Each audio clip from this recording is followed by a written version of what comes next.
안녕하세요. 금배시의 김성엽입니다. 이번에는 크기가 다른 데이터를 그룹 짓는 구조체 문법에 대해서 설명하도록 하겠습니다. 우리가 보통 변수를 사용할 때 개별적인 데이터는 보통 개별적인 변수에 대입해서 사용하죠. 예를 들어서 정수값 4개를 따로 이렇게 개별적으로 저장하고 싶다면 이렇게 B, C, D 이런 식으로 변수를 선언해서 사용할 겁니다. 그런데 이제 이렇게 개별적으로 사용한다고 하더라도 변수가 너무 많으면, 그죠?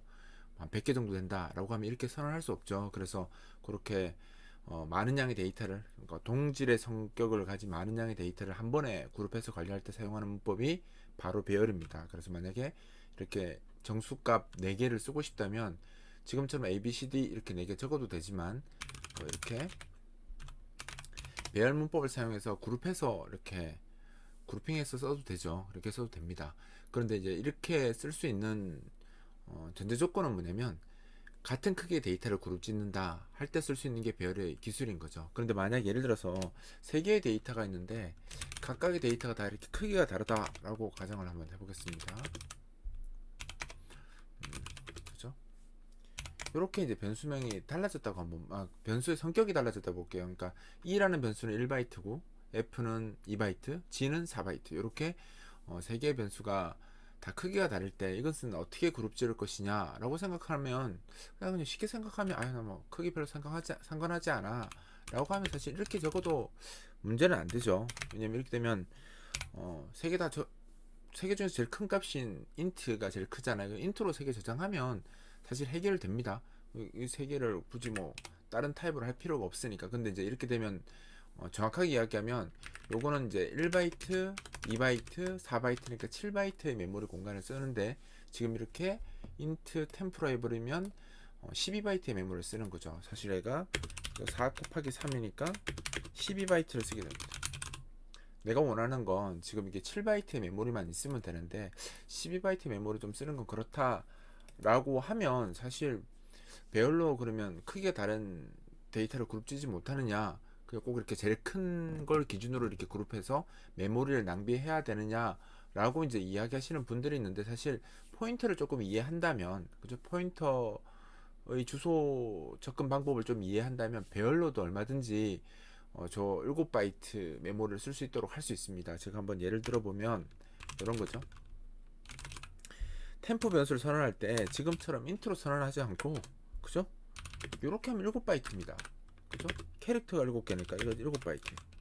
그러면 얘랑 크기가 똑같아졌죠. 그죠? 지금 요거 7바이트 한 것처럼 7바이트 똑같습니다. 대신 이렇게 배열의 원래 본질은 크기가 같은 데이터를 그룹 짓는 건데 지금처럼 크기가 다른 데이터를 강제로 그룹 짓기 위해서는 최소 단위인 캐릭터를 가지고 전체 합산 크기로 만들면 됩니다. 만들면 되는데 이제 이렇게 되면 쓰는 게 힘들어지죠. 예를 들어서 이게 지금 7바이트인데 1바이트짜리가 7개 있는 게 아니라 1바이트짜리 하나랑 2바이트짜리 한 개, 그 다음에 4바이트짜리 한 개, 이렇게 3개의 데이터가 있는 거기 때문에 기존 이제 어드레싱 기법이 달라지는 거죠. 그래서 만약 이거를 쓰고 싶다, 그러니까 1바이트, 2바이트, 4바이트로 나눠, 7바이트 나눠 쓰고 싶다라고 하면 바로 포인트 문법을 써야 됩니다. 예를 들어서 사실, 그러니까 본 정식대로 한번 적어볼게요. 이렇게, 어떤 어드레스를 가리키는데, 첫 번째니까 템프라고만 적으면 되겠네요. 템프는 그래서 뭐 예를 들어서 5라고 한번 넣어볼까요? 1바이트 값을 의미하는 뜻으로 그냥 16진법 쓰도록 하겠습니다. 그래서 5라고 하면 그러니까 5 값을 넣는 겁니다. 그죠? 5 값을 넣는데 이렇게 되면 이제 1바이트 크기로 5대입. 그죠? 그러니까 왜냐면 템프 자체가 그 주소잖아요. 배열의 이름은 배열의 시작 주소다라고 앞에서 설명했죠. 그래서 템프 배열의 시작 주소를 적는 거 그냥 템프라고만 적으면 되잖아요. 적으면서 사실은 이제 얘가 캐릭터이기 때문에 요거 안 적어도 됩니다. 안 적어도 되는데 요렇게 적어도 되죠. 그래서 제가 원칙적으로 보여드리려고 이렇게 쓰는 거고요. 지금 이렇게 써놓은 거고 안 적어도 상관없습니다. 그리고 이 주소에 가서, 그죠? 이 주소에 가서 5를 대입해라 라는 뜻인 거죠. 그러면 이제 7바이트 중에서 첫 번째, 그러니까 처음에 있는 바이트에다가 1을 5를 대입하게 되는 겁니다. 그래서 이렇게 되고요. 그럼 이제 두 번째, 그러니까 2바이트, 그러니까 1바이트 다음에 있는 2바이트 값에다가 2바이트 값을 대입하고 싶으면 요거 일단 short로 바뀌고요. 그죠? short. 왜 이러죠? 그죠?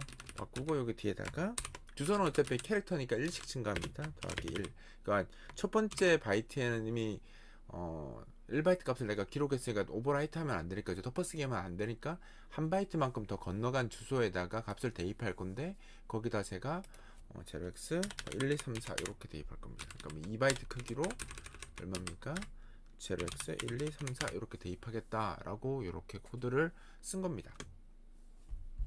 그죠? 이렇게 할 수 있죠. 그 다음에 나머지 이제 4바이트 크기의 값을 대입한다는 뜻은 요거 뒤에다가 다시, 그죠? 여기 이제 인트로 바뀌어야 되겠죠? 인트로 바꾸고, 여기 뒤에는 1바이트하고 2바이트 썼으니까 총 3바이트만큼 쓴 거잖아요. 그럼 3바이트만큼 건너뛴 위치에 적어야 되니까 이렇게 더하기 3 하면 되고, 값은 11, 2, 3, 3, 4, 4 뭐 이렇게 한번 해볼까요? 4에다가 값은 11, 2, 3, 3, 4. 왜냐면 제가 16진법으로 적은 이유가, 사실 그 16진수는 이렇게 두 자릿수로 적으면 이게 이제 1바이트를 의미하잖아요. 그래서 나중에 바이트 단위로 값을 확인하기 편하라고 이렇게 한 겁니다. 그러면 이제 이렇게 두 개씩 잘려서 1바이트씩 들어가는 거죠. 그러니까 이게 2바이트 값을 의미하고요. 이런 이제 두 개씩 자르면 이제 4가지니까, 그죠? 4바이트의 값을 의미하기 때문에 제가 좀 편하게 이해하시라고 이렇게 적어 놓은 거고요. 결국 이제 이렇게 적으면 조금 어렵게 표현은 되었지만, 사실 배열 가지고도 서로 다른 크기의 데이터를, 그저 그룹 지어서 저장할 수도 있다는 겁니다. 그러니까 배열이라고 해서 무조건 낭비를 한다는 뜻이 아니고요. 배열로 선언해 놓고 포인터 어드레싱을 사용하면 얼마든지 크기가 다른 데이터를 그룹핑할 수 있습니다. 이렇게 지금 이렇게 할 수 있는데, 자, 이렇게 하면 사람들이 말이 많아지죠. 야, 그래도 좀 메모리 낭비하더라도 좀 편하게 적는 게 좋지 않냐, 이거 너무 코드가 어렵지 않는가. 그리고 사실 포인터 어려워하시잖아요. 근데 사실 어렵다기보다는 이런 표현을 잘 안 쓰니까, 익숙하지 않으니까 어렵게 느끼는 거죠. 그래서 그러면 그냥 메모리 포기하고 그냥 이렇게 쓰자, 이렇게 이야기할 수 있죠. 얼마든지 할 수 있습니다. 그래서 이제 C 언어에서는 요걸 이제 이 표현을, 그죠? 이 표현을 좀 단순하게 쓸 수 있는 표현으로 구조체라는 문법을 제공을 합니다. 그래서 요걸 어떻게 적을 수 있냐면, 요렇게 지금 되어 있는 요거를 묶어서 표현할 수 있는 표현이 생긴 겁니다. 데이터도 묶기 위해서 이제 중괄호를 이렇게 쓸 거고요. 쓸 건데 변수명은 이렇게 써도 되는데, 어차피 이쪽 그룹이 다른 그룹이라서 서로 상관없으니까, 템플릿이기 때문에 이름이 똑같아도 상관없지만, 그래도 여러분들 또 이것 때문에 헷갈릴 수 있잖아요. 그래서 제가 변수명을 바꾸겠습니다. O, P, Q로 바꿀게요. 이렇게 변수명 바꿀 거고요. 요거를 그룹 짓는 새로운 자료를 만드는 거죠. 배열은 같은 크기를 그룹 짓는 거고, 그렇기 때문에 따로 뭔가 명시 없이 몇 개 있다라고 숫자만 명시하면 되지만, 서로 다른 크기의 항목을 그룹 지으려면 각 항목의 크기가 무엇인지 알아야 되기 때문에, 해당 항목의 크기를 이렇게 적도록 이렇게 하는 거예요. 그러니까 얘는 4 이렇게 하면 인트가 4개 있다 라고 이렇게 쓸 수 있지만, 얘는 지금 인트가 4개 있는 게 아니잖아요. 1바이트짜리도 있고 2바이트짜리도 있고 4바이트짜리도 있다 라고 이렇게 나열하기 위해서 이렇게 중괄호로 묶은 것처럼 표현을 하고요. 그 다음에 이제 요게 새로운 자료형, 그러니까 그럼 크기는 자료형이잖아요. 그러니까 새로운 크기를 내가 선언한다는 뜻으로 스트럭처라는 문법을 쓰시면, 스트럭처 쓰시고요. 여기다가 뭐 마이 데이터 이렇게 하시면, 내가 새로운 마이 데이터라는 새로운 자료형을 만드는 겁니다. 끝은 이제 이 문법의 끝을 의미하기 위해서 이렇게 세미콜론 하나만 찍어 주시면 되고요. 이렇게 되면 이제 내가 그 마이 데이터라는 새로운 자료형을 만드는 겁니다. 우리가 캐릭터나 뭐 플로트나 뭐 인트나 이런 것처럼 내가 마이 데이터라는 새로운 자료형을 만들고요. 이 자료형은 이제 요 내부에 선언된 요 항목들의 크기를 합산한 크기라고 보시면 돼요. 그러니까 사실 1바이트, 2바이트, 4바이트니까 총 7바이트 크기의 자료형이 만들어진다고 보면 됩니다. 그런데 사실 나중에 해보시면 알겠지만, 지금 이제 요즘 컴파일러들이 속도 위주의 그 최적화를 하기 위해서 이렇게 적으면 7바이트로 안 나오고요. 8바이트로 나옵니다. 그 이유는 나중에 이제 제가 좀 더 뒤에 가서 뭐 구조체 멤버 정렬이라는 게 있거든요. 구조체 멤버 정렬을 배우시게 되면 그 이유를 알 수 있는데, 아직 구조체 멤버 정렬을 안 배우셨잖아요. 그러니까 제가 다른 동영상 강좌에 보면 이제 구조체 멤버 정렬에서 설명을 자세하게 해놓은 제 기본 강좌, 두잇 강좌 보시면 설명 다 돼 있습니다. 다 돼 있는데, 지금은 아직 금배지 쪽에서는 지금 설명을 제가 안 했으니까, 일단 이게 7바이트입니다 라고 이야기하면 또 거짓말이잖아요. 사이즈 오버해 보면 사이즈 오브 연산자 써보면 이거 8바이트로 나올 거거든요. 그래서 좀 더 정확하게 하려면 사실 여기 그 프로젝트 설정에 가시면 설정 가시면 여기서 그 구조체 크기를 조정할 수 있거든요. 어디 갔지? 예, 좀 얘가 약간 이상한 짓 하네요. 그죠? 그죠? 여기 가서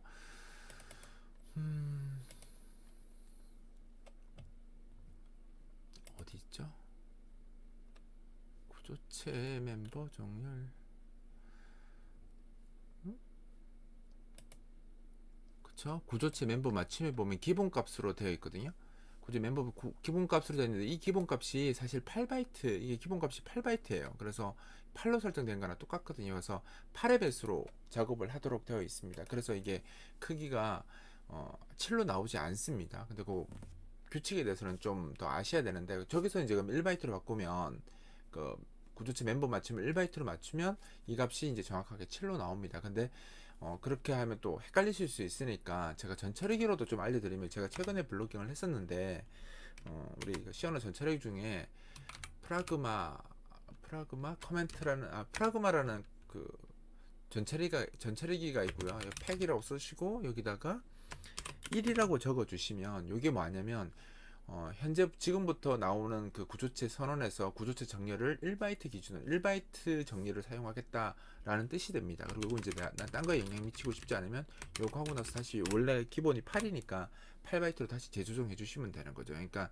내가 여기 안에서만 이 구조체 정렬을 1바이트 정렬을 사용하겠다. 즉 중간에 이제 속도 향상을 위해서 이렇게 2의 배수나 4의 배수 또는 8의 배수로 증가시키는 그 기법 쓰지 않고 그냥 1의 배수로 메모리 위치를 시키겠다라는 뜻으로 이제 이렇게 쓰면 되죠. 이렇게 되면 이제 이 스트럭처 데이터라는 구조체가 7바이트 크기의 자료형 선언하는 겁니다. 그죠? 요게 1바이트, 2바이트, 4바이트니까 7바이트 크기로 선언하는 겁니다. 그러니까 결국 이래 되면 C 언어에서는 좀 불편한데 C++는 안 이래도 되거든요. 그러니까 C 언어는 스트럭처를 이렇게 적어야 됩니다. 그리고 여기다가 my data 이렇게 쓰시고 여기다가 변수명을 뭘로 할까요? 유저 데이터로 할까요? my data? 그냥 데이터라는 변수를 이미 썼죠. 제가 위에서 썼네요. 다 썼네요. 변수명. 그럼 여기다 그냥 my data라고 할게요. 그냥 my data. 요렇게 적으면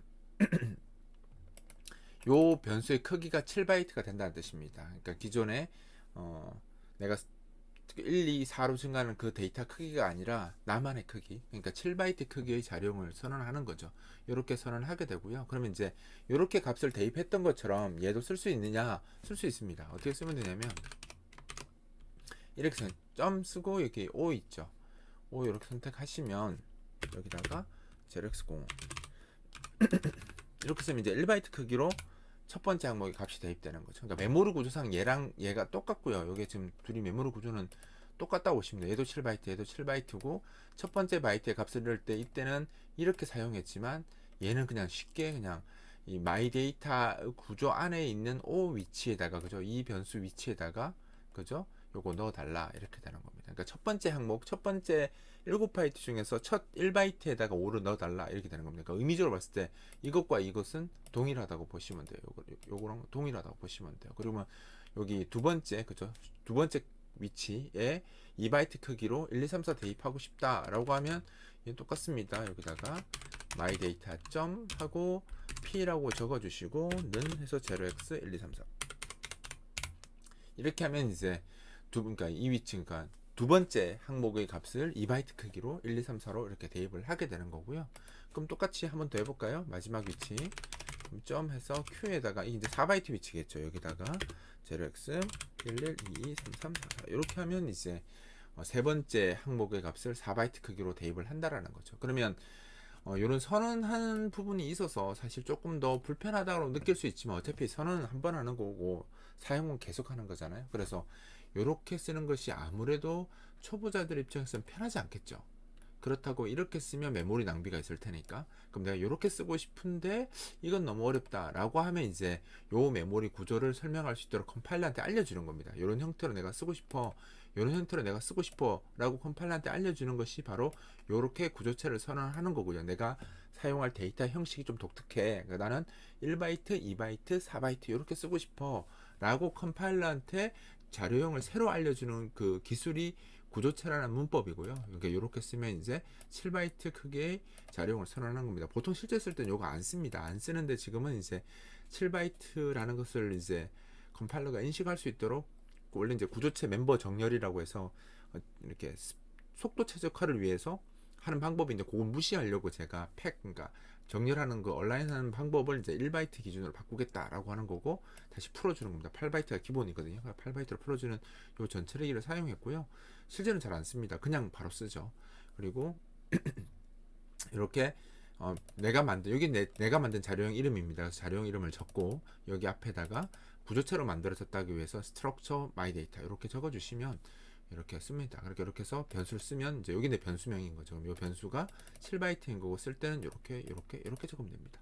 근데 만약에 쓸 때 스트럭처 매번 이거 쓰려면 좀 불편할 수 있잖아요. 그럼 우리가 배운 문법 중에 뭐가 있냐면 type define이라는 타입을 취하는 문법이 있습니다. 그래서 type def를 적고 여기 뒤에다가 여기다가 뭐 데이터 뭐 이렇게 쓰면 요게 요 자료형이 선언된 거이기도 하지만 요렇게 선언된 거이기도 하죠. 그러니까 사실은 이게 정확하게 쓰면 요렇게 적는 겁니다. 정식으로 먼저 적어 드릴게요. 욕심 부렸네요. 그러니까 type df에서 이렇게 쓰는 게 불편하니까 my data라고 이렇게 쓰면 불편하니까 데이터 이렇게 선언할 수 있다는 거죠. 그럼 타입을 취한하는 거죠. 요 타입을 그죠? structure my data라는 타입을 데이터라는 타입으로 취한을 하는 겁니다. 그러면 이제 나중에 쓸 때 어떻게 쓸 수 있냐면 이렇게 쓸 수 있는 거죠. 이렇게 더 단순하게 이렇게 적을 수 있는데 이렇게 되면 구조체를 선언하고 그 뒤에다가 다시 이렇게 선언해야 되니까 중복으로 요게 두 번 쓰이잖아요. 그래서 C 언어에서는 요걸 좀 더 편하게 적으라고 사실 요게 요거잖아요. 잘 보세요 모양이. 그죠? 요게 요거죠. 그러니까 이 타입이 어디로 가야 되겠습니까? 요걸 요 앞에다 넣고요. 이렇게. 그죠? 이렇게 넣어 주시고 그다음에 요 데이터는 여기 뒤로 들어가는 거죠. 여기 뒤로. 이렇게 넣어주면 여기 둘이 문법이 합쳐지는 겁니다. 표현 자체가. 그래서 이렇게 적으면 구조체를 선언하면서 이 구조체의 이 구조체를 사용할 때 앞에 스트럭처라는 키워드를 쓰는 게 불편하니까 합쳐버리는 거죠. 타입 디파인 갖고. 그래서 보통은 거의 공식처럼 이렇게 많이 사용합니다. 그리고 이렇게 되면 타입이 두 개 생기는 거죠. 스트럭처, 마이 데이터도 생기고 데이터도 생기고. 그래서 사람들이 요거를 그냥 이렇게 안 적는 경우도 있습니다. 둘 중에 하나만 쓰면 되니까. 그래서 그냥 이렇게 쓰셔도 상관없어요. 근데 보통은 이제 이렇게는 안 하고요. 보통 이제 여기는 원문을 다 적고, 그러니까 생략하지 않는 원문을 다 적고, 지금처럼 데이터라고 하지 않고, 요거 같은 경우는 이제 저 약자로 MD 이렇게 보통 쓰죠. 그래서 어차피 같은 이름 두 개 있는 건 의미 없으니까 보통 쓸 때는 여기 스트럭처 뒤에는 원문을 다 남겨놓고요. 그다음에 편하게 쓰라고 이제 여기 양문, 그러니까 줄임말을 사용하는 거죠. 그래서 나중에 이렇게 마우스 커서 갖다 대면 이렇게 나오거든요. 나오니까 이 MD의 약자가 뭔지 바로 알 수 있죠. 자기가 마이 데이터라는 걸. 그래서 보통 이제 이렇게 해서 보통 많이 사용합니다. 그래서 이렇게 하면 처음 선언할 때는 조금 불편하죠. 요만큼을 더 적어야 되니까 불편하지만 쓸 때는 내가 쓰고자 하는 그 데이터의 위치를 이제 포인터로 표현하지 않고 좀 약식화돼서 표현할 수 있으니까 이쪽이 훨씬 더 이제 개발자들이 더 선호하는 표현이라고 보시면 돼요. 그러면 이렇게 적는 게 이렇게 적는 것보다 속도가 좀 떨어지지 않나요? 좀 불편하다니까 좀 뭐라 하죠? 성능상의 단점은 없나요? 이렇게 물어보시는 분들이 있는데요. 제가 재밌는 거 하나 보여드릴게요. 이거 빌드 하잖아요.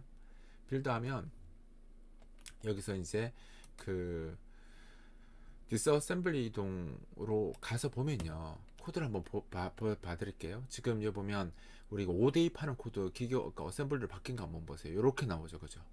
요 코드랑 이 코드 한번 비교 한번 해보세요. 우리 구조체에 1바이트 넣는 코드 있죠. 요 코드를 어셈블리를 바꾼 코드를 한번 보시면 알겠지만 매우 흡사합니다. 그죠? 변수명만 달라졌죠.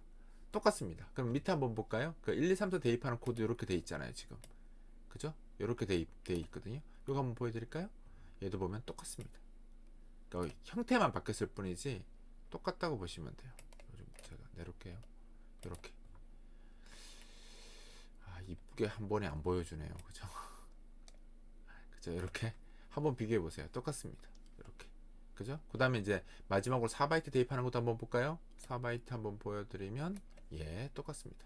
이 어드레스는 당연히 메모리 위치가 다르니까 요 EBP에서 빼는 값은 달라지더라도 실제 코드는 똑같다라는 거예요. 그럼 결국 무슨 말이냐면 이렇게 하든 저렇게 하든 사실 우리한테 편하라고 제공하는 문법이기 때문에 컴파일러가 만들어 줄 때는 내가 이렇게 한 거랑 동일한 형태로 얘가 이걸 코드를 만들어 줍니다. 만들어 주니까 성능상의 불이익이나 이런 거 없으니까 굳이 꼭 이렇게 쓰실 필요는 없다라는 거죠. 그래서 내가 이렇게 쓰는 게 불편하시면 얼마든지 이렇게 하시면 되고요. 근데 구조체를 쓰게 되면 멤버 얼라이먼트 들어가서 구조체 크기가 좀 더 커지는 문제가 생길 수 있잖아요. 그게 싫으시면 지금 제가 쓴 것처럼 프라그마 팩 써가지고 1바이트 정렬로 하시면 얘랑 똑같아지거든요. 똑같아지니까 그렇게 쓰시면 돼요. 사실 다른 구조체들하고 호환성 생각하면 팩을 바꾸는 게 별로 좋지는 않아요. 않기 때문에 그 뭐랄까 제가 설정에서가 프로젝트 설정에서 그 전체 구조체 팩을 바꾸는 그냥 얼라이먼트를 바꾸는 그 기능을 쓰게 되면 전체 구조체가 다 바뀌지만 지금처럼 전체르기를 써서 이렇게 바꾸시면 딱 이 구조체에만 1바이트 정의를 쓰겠다는 거기 때문에 다른 문제가 없거든요. 그러니까 그냥 진짜 이렇게 쓰실 거면 내가 포인트에 자신 있으면 이렇게 쓰셔도 되고요. 포인트에 자신이 없다면 이렇게 쓰시는 게 나중을 위해서라도 훨씬 더 좋습니다. 그리고 코드에 불이익이 없으니까 얼마든지 구조체를 쓰는 게 나쁘지 않아요. 그래서 실제로 C 개발자들이 구조체를 굉장히 좋아하는 이유 중에 하나가 바로 이런 겁니다. 성능상의 저하는 별로 없으면서 포인트하고 동일한 기법으로 그렇지만 더 단순한 표현으로 쓸 수 있는 기법이라서 사실 구조체가 C원에서 굉장히 인기 있는 문법이기도 한 거죠. 그리고 조금 더 제가 설명을 드리면 변수라는 게 사실 이렇게 해서 이렇게 된 게 이미 그룹 되는 거잖아요. 그죠? 이렇게 네 개 하는 걸 그룹 되는 거잖아요. 근데 사실 그럴 수도 있죠. 그룹 되어진 걸 또 그룹으로 할 수도 있잖아요. 예를 들어서 이런 겁니다. 이런 변수가 있는데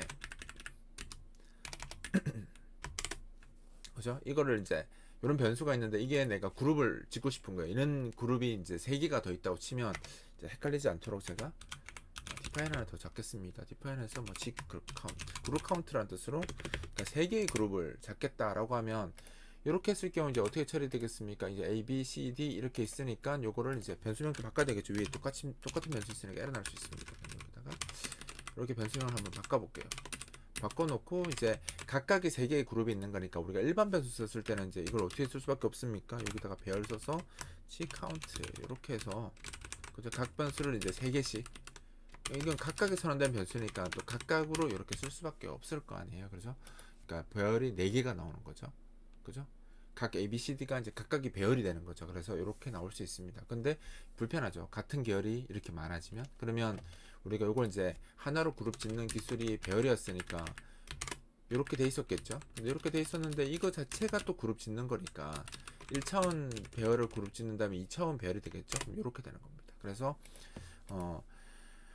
4개의 항목을 가지는 그룹이 3개가 있는 거죠. 그러면 이제 메모리선을 봤을 때는 4 곱하기 3 곱하기 4 하면 12에다가 12바이트 12개의 항목이 지금 인트 크기만큼 있는 거니까 48바이트만큼 그죠? 48바이트만큼의 메모리가 잡히게 되는 거죠. 그러니까 결국 요거는 메모리 구조가 결국 같을 수밖에 없죠. 둘은 같을 수밖에 없는데 결국 이렇게 쓰면 이제 나열식으로 쓰니까 좀 더 편하게 쓰라고 이렇게 제공을 하는 거죠. 근데 요것도 마찬가지죠.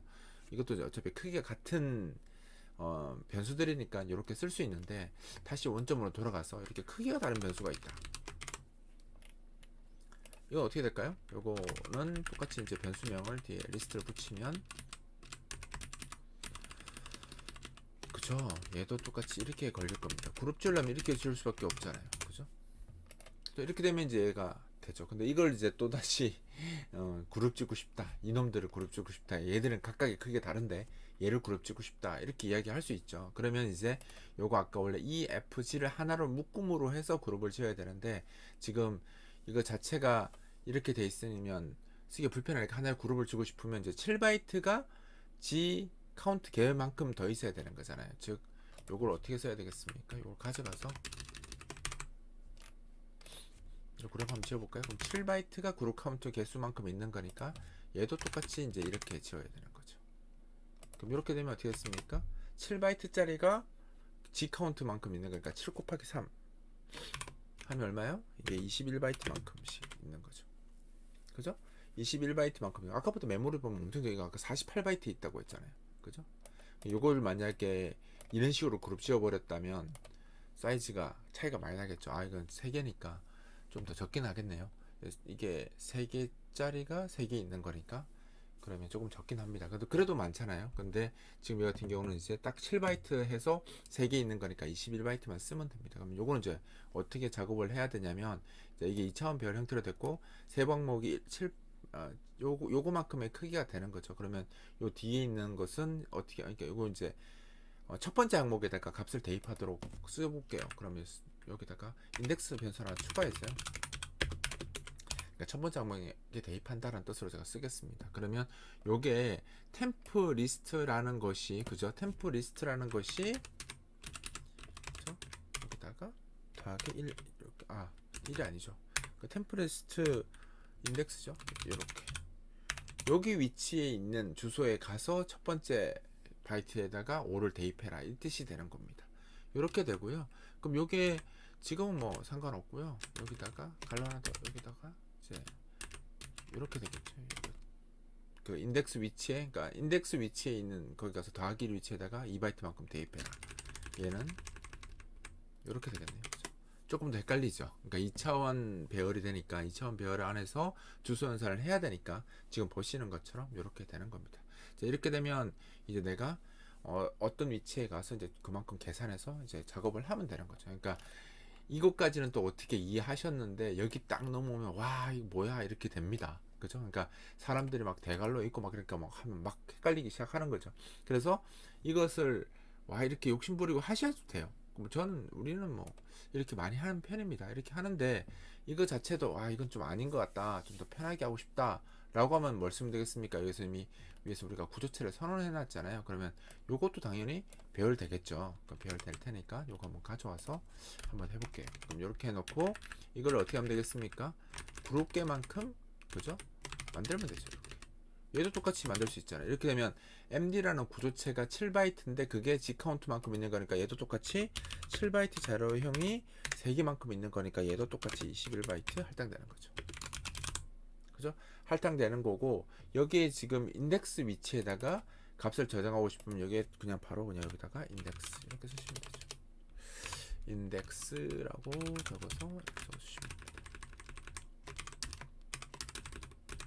네. 아이고, 리스트가 빠졌네요. 딴 데 다 적었죠? 이렇게 적어주시면 됩니다. 이렇게 적어주시면 이제 내가 새로 만든 이 변수의 인덱스 위치에 있는, 그죠? 인덱스 위치에 있는 그 O 항목 위치에다가 O 넣어라, 뭐 P 항목 위치에다가 요거 넣어라, Q 항목 위치에 요거 넣어라, 이렇게 되는 겁니다. 이렇게 되면 이제 요렇게 선언한 것을 요렇게 단순화시켜서 표현할 수 있는 그 문법 자체가 바로 구조체이고요. 구조체를 쓰면 별보다 훨씬, 그러니까 구조체를 쓰면 포인터론과 선언해서 메모리에 접근하는 것보다 훨씬 더 단순한 표현이지만 더 직관적이고 또 성능도 동일하게 그렇게 표현할 수 있어요. 요것도 한번 제가 한번 보여드릴까요? 한번 비교해 볼게요. 그 배열로, 그러니까 포인터 쓴 거랑 구조체 쓴 거랑 그 차이가 있는지 제가 어셈블리로 한번 보여드리면, 자 한번 볼까요? 첫 번째 5대입 하는 코드 한번 보세요. 거의 흡사하죠. 밑에 코드 보세요. 거의 흡사하죠. 주소만 바뀌었지. 그다음 마지막 코드 한번 보세요.